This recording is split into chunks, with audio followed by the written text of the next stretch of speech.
Welcome to my channel. Subscribe, listen, and enjoy my stories every day.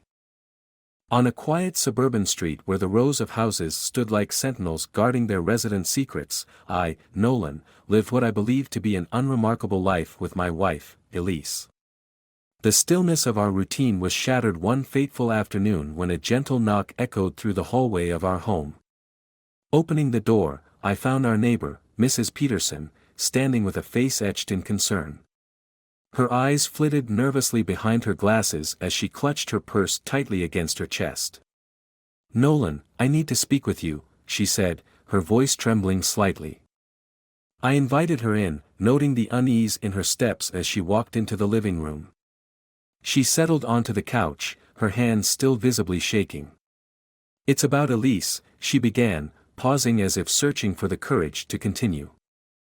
"I've been holding on to this for too long, and I can't bear it anymore." My heart sank. "What about Elise?" I asked, my voice steadier than I felt. Mrs. Peterson took a deep breath, her gaze locking with mine, conveying a sorrow that immediately filled the room with dread. "I've seen her with my son, Derek, in my own house," she confessed. "It wasn't just once, Nolan. I caught them together in Derek's bedroom." The world seemed to stop spinning as her words sliced through the air. The betrayal stung like a physical wound, raw and deep. "Your son?" I echoed, disbelief and anger intertwining. She nodded, her eyes welling up with tears. "I am so sorry, Nolan. I thought it was a fleeting mistake, but when it continued, I knew I had to tell you." Rage and betrayal battled within me as I stood, pacing the floor. Every happy memory of Elise twisted into a cruel joke. The woman I trusted had shared my bed and my life, yet here she was, entangled in deceit so sordid it seemed unreal. "I need to see for myself," I said suddenly, my decision crystallizing with cold clarity. Mrs. Peterson reached out, her hand trembling as it touched my arm. "I understand. You deserve the truth."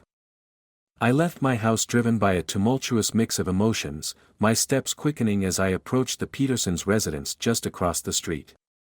The door was ajar, as if fate had left it open for my tragic discovery. Pushing it open, I stepped inside, my heart pounding in my chest. The house was quiet, too quiet. As I ascended the stairs, the muffled sounds of laughter trickled down, guiding me to Derek's room. With each step, the laughter grew louder, more distinct, a sound that would haunt me forever. Standing at the door, I braced myself and pushed it open. The scene before me confirmed my worst fears. There, in a tangled embrace that shattered my world, were Elise and Derek. The laughter died on their lips as they noticed me. Elise's eyes widened in horror, a mirror of my heartbreak. Without a word, I turned and left, the image burned into my memory. That night, as Elise returned home, I confronted her with the irrefutable truth. Her apologies and pleas fell on deaf ears, my decision was unshakable.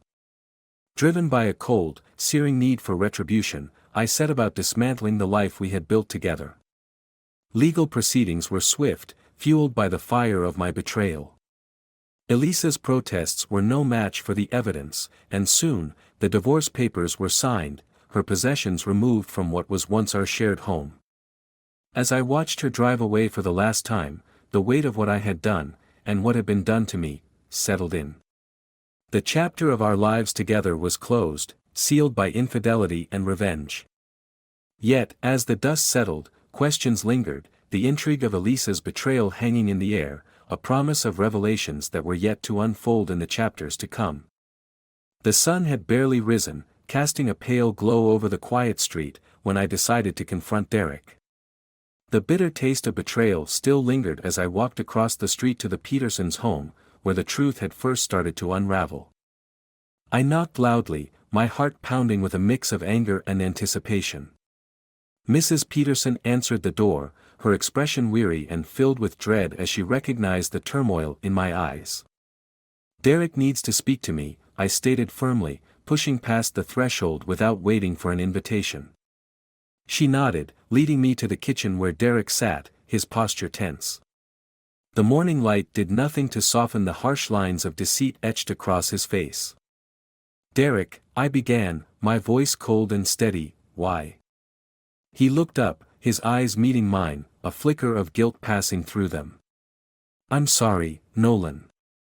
I didn't think." "Didn't think?" I interrupted sharply. "Or didn't care? You knew she was my wife." Derek sighed, running his hands through his hair. "It started as a stupid mistake. But it got out of control. A mistake repeated is a choice, Derek." My voice was a blade, cutting through the flimsy excuses. "You chose this. You both did." Mrs. Peterson stood by the doorway, her face a mask of sorrow. "Nolan, I can't express how sorry I am. I tried to stop it when I found out." I turned to her, the betrayal twining with a bitter understanding. "How long did you know before telling me?" "It was weeks," she confessed, her voice barely a whisper. "I was scared of breaking your family apart. And yet it seems I was the only one concerned with keeping it together," I replied sharply. The tension in the room thickened, heavy with unspoken accusations and regret. I faced Derek again, searching for any sign of the friend I once thought I knew. "What did you think would happen, Derek? Did you think about the consequences at all?" He shook his head, his eyes downcast. "I didn't. I was selfish. And I'm sorry, not just for what it did to you, but to my mom too." "Sorry doesn't fix what's been broken," I stated flatly, the resolve in my voice masking the pain that threatened to break through. I stood up, ready to leave the sordid mess behind. "This isn't the end, Derek. I need to know everything. Every lie, every secret rendezvous. It's the only way I can start to rebuild." Derek nodded, a resigned acceptance in his gaze. "I'll tell you whatever you need to know. It's the least I can do." As I walked out, the early morning silence enveloped me, a stark contrast to the chaos within. The confrontation had not brought peace, but it had sparked a determination to seek out the full truth, to understand the depths of the deception. The seeds of a plan began to form, a way to ensure that the betrayal would not go unanswered. I knew that the road to retribution would be arduous and painful, but necessary. The story of our ruined lives was far from over, and the intrigue of how far the deceit had spread promised more revelations to come. The next few days were a blur of relentless determination to uncover every detail of the betrayal. My once peaceful routine was replaced by a series of confrontations and investigations that left me both exhausted and fueled by a simmering anger. Armed with Derek's admission and the promise to reveal all, I arranged to meet him at a local cafe, a public place where emotions might be kept in check. The cafe buzzed with the noise of morning rush, oblivious to the undercurrent of tension between us as we sat down. "Start from the beginning, Derek.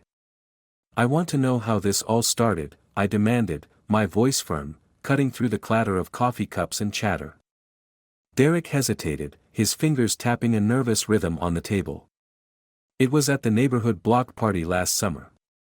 We had too much to drink, and one thing led to another. I thought it was a one-time mistake, but Elise, she approached me again after that. And you just went along with it?" I pressed, struggling to keep my voice steady. "Yes, I did," Derek admitted, his face pained. "I know it was wrong. I should have stopped it, but I didn't." The confession was a punch to the gut, even though I had braced myself for the truth. The betrayal was deeper and more painful than I had imagined. "Did my wife come to you, or did you go to her after that first time?" I needed to understand the extent of the deceit. "It was mutual, Nolan. But yes, she came to me more often than not." Derek's voice was low, heavy with regret. The anger simmered within me, threatening to boil over. But I needed information, not a brawl. Were there others involved? Anyone else know about this? "No, it was just us. I swear. And nobody else knew. At least, not from my side," Derek responded quickly, almost too quickly. The conversation continued, each detail a hammer strike to the remnants of the trust one had once held dear. As we talked, a plan formed in my mind, a way to expose the deceit in a manner that would not allow Elise or Derek to simply slink away from their actions. After extracting as much information as I could from Derek, I stood to leave, my mind racing with the next steps. "This isn't over," I told him firmly. "There will be consequences." Leaving the cafe, I headed straight to a local investigator I had contacted days earlier. If there were any more secrets buried, I intended to unearth them all. The investigator, a stern woman with a keen eye for detail, assured me she could track down any further evidence of the affair or other potential betrayals. "Mr. Hargrove, rest assured, I'll handle this discreetly and efficiently. If there's more to find, we'll find it," she promised, her confidence a small comfort in the chaos of my current life. Armed with the new details provided by Derek, she set to work. Meanwhile, I began to spread the word discreetly among mutual friends and acquaintances, seeding the story of Elise and Derek's betrayal in a calculated move to isolate them socially. If they found no refuge in our community, the weight of their actions would be harder to ignore. As I lay in bed that night, the room dark and still around me, I couldn't help but replay the past few weeks in my mind. Every confrontation, every revealed secret, stoked the fire of retribution burning within me. Elise and Derek had taken my trust and my marriage and shattered them with their deceit. Now, they would learn just how devastating the consequences of their actions would be. The intrigue of the deception and the plan for revenge promised more revelations in the chapters to come, each twist and turn drawing me further from the man I once was, and closer to someone I barely recognized, a man driven by vengeance. The final confrontation was set against the backdrop of a chilly, overcast day, as if the weather itself mirrored the storm raging within me. I had orchestrated this moment with meticulous care, ensuring that both Elise and Derek would face the consequences of their betrayal in the most public and devastating way possible. In the town's community hall, where we had celebrated countless events as a loving community, I had called for a neighborhood meeting under the guise of discussing local security concerns. The room buzzed with residents, curious about the sudden gathering. Elise and Derek, unaware of the impending revelation, sat among the crowd, their expressions relaxed. As I stepped up to the podium, the room fell silent. I cleared my throat, my gaze sweeping over the faces before me, finally resting on Elise and Derek. "Thank you all for coming today," I began, my voice steady despite the adrenaline coursing through my veins.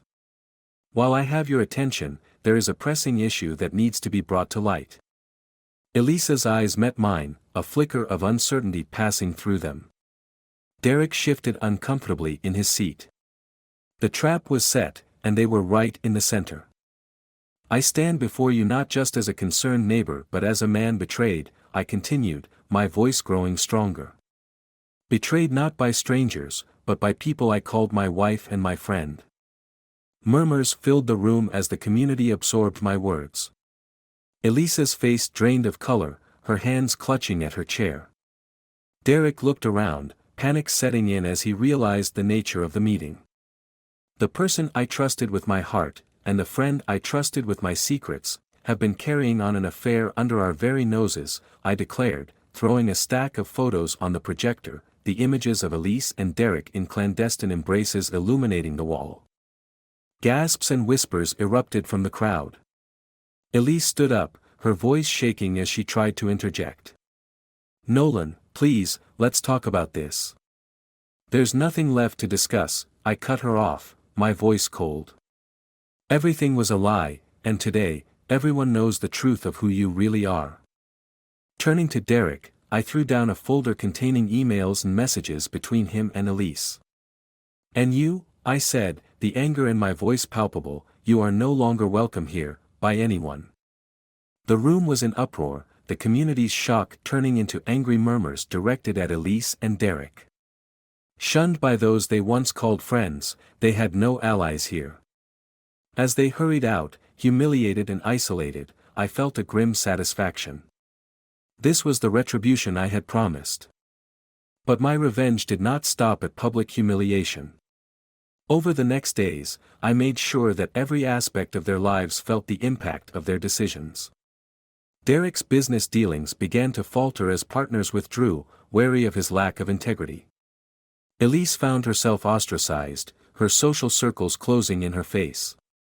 Weeks later, as the dust settled, I stood outside what used to be our shared home, now solely mine. The lawn was overgrown, the windows reflecting the gray skies, a stark contrast to the life I once envisioned here. The price of their betrayal was high, and they paid it fully, but so had I. In my pursuit of vengeance, I had changed. The community's sympathy was mine, but the warmth of genuine connection felt distant. I had won, but at what cost? As I turned to walk back inside, a piece of the past, a photo of happier times, fluttered out from a neglected folder on the porch. Picking it up, I looked at the smiling faces I barely recognized now. In my quest for justice, I had lost a part of myself too. Perhaps it was time to rebuild, not from the ruins of the past, but anew. A future unmarred by deceit, where the shadows of vengeance did not darken the doors. With one last glance at the photo, I let it fly away with the wind, a symbolic release of the past, and walked back into my home, a man changed by betrayal but not defeated by it.